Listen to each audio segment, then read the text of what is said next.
My dear students, welcome to my class. Here I am Prosenjit. Namaskar. Today I am going to discuss about synthesis of sentence. তাৰমানে বাক্যৰ সংযোজন কিদৰে দুটা সৰল বাক্য এটা নতুন সৰল বাক্যলৈ পৰিৱৰ্তন কৰিব পাৰি বা সংযোজন কৰিব পাৰি।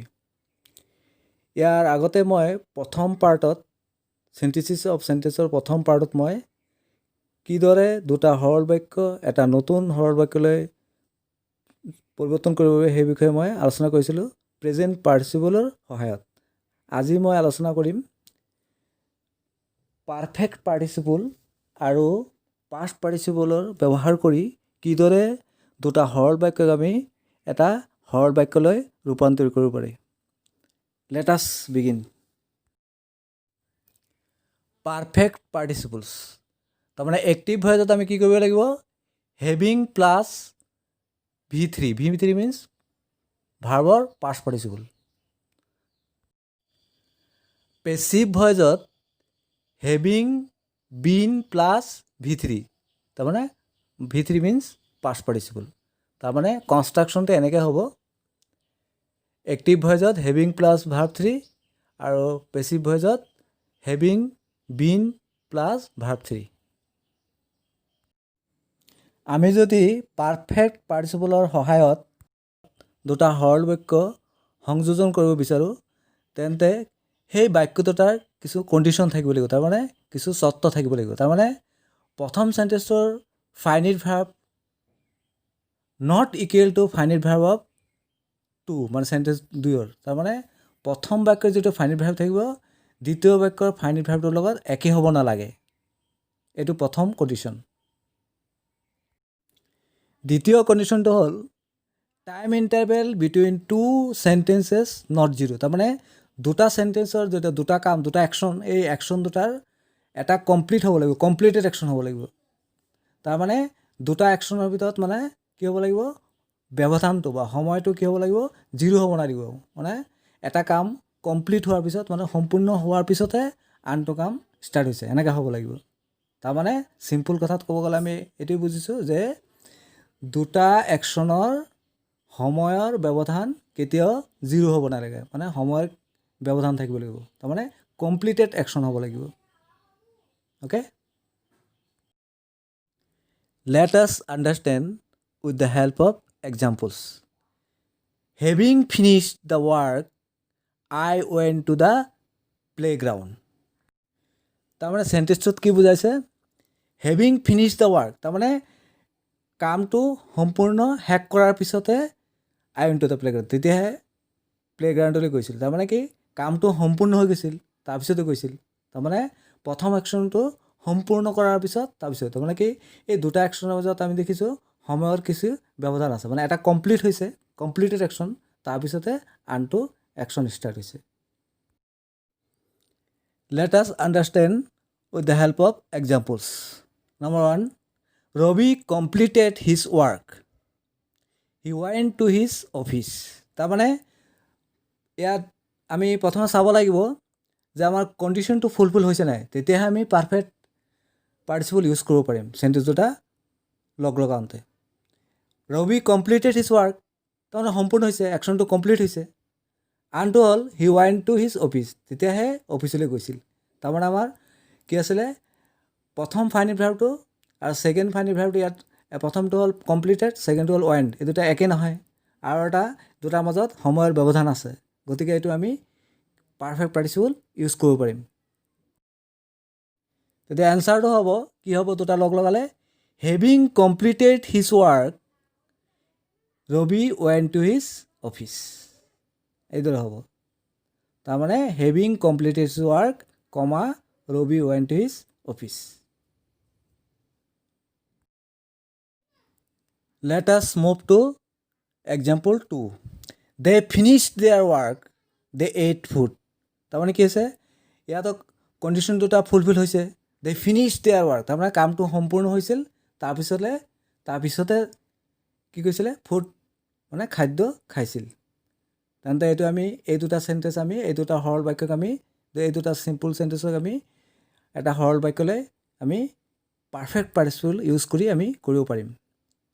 তাৰমানে দুটা কণ্ডিশ্যনেই ফুলফিলিছে। তাৰমানে প্ৰথমটোৰ ফাইনিট ভাৰ্ব ফিনিছ, ছেকেণ্ডটোৰ ফাইনিট ভাৰ্ব এট, দুটা একেই নহয় আৰু সময়ৰ ব্যৱধান কিছু আছে। এই বাক্য দুটা লগালে আমি নতুন চিম্পল টেন্সটো কেনেকৈ পাম? Having finished their work they ate food. তাৰমানে প্ৰথমে কি লগালোঁ? হেভিং লগালোঁ আৰু প্ৰথম ভাৰ্বটো থাৰ্ড ফৰ্ম লিখিলোঁ, ফিনিছডৰ পাষ্ট পাৰ্টিচিপলটো ফিনিছড, দ্য ৱাৰ্ক কমা দিলোঁ, তাৰপিছত দে এট ফুড। তাৰমানে আমি কি বুজিলোঁ যে আমি কি কৰিব লাগে? হেভিঙৰ পিছত ভাৰ্বটো থাৰ্ড ফৰ্ম কৰিব লাগে প্ৰথম বাক্যটোত, তাৰপিছত প্ৰথম বাক্যটোৰ শেষত আমি কি কৰিব লাগে? কমা এটা দিব লাগে, তাৰপিছত আমি দ্বিতীয় চেণ্টেন্সটো ষ্টাৰ্ট কৰিব লাগে। একদম simple.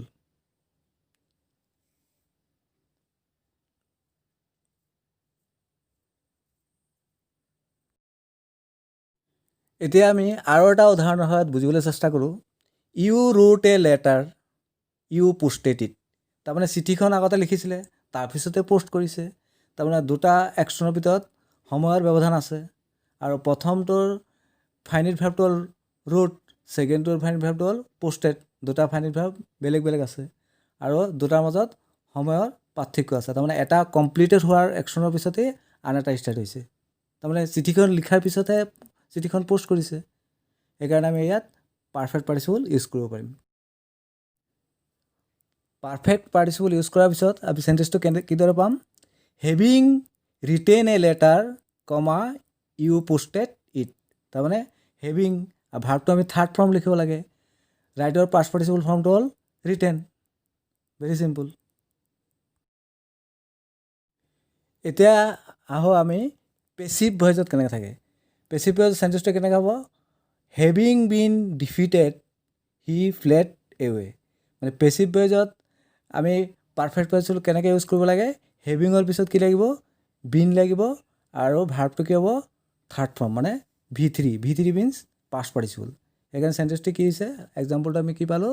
Having been defeated he fled away. তাৰমানে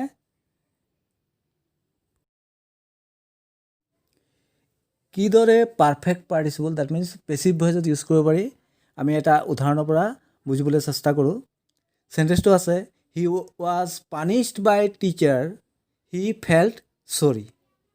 তাৰমানে বাক্যটো কিহত আছে? প্ৰথম বাক্যটো পেচিভত আছে।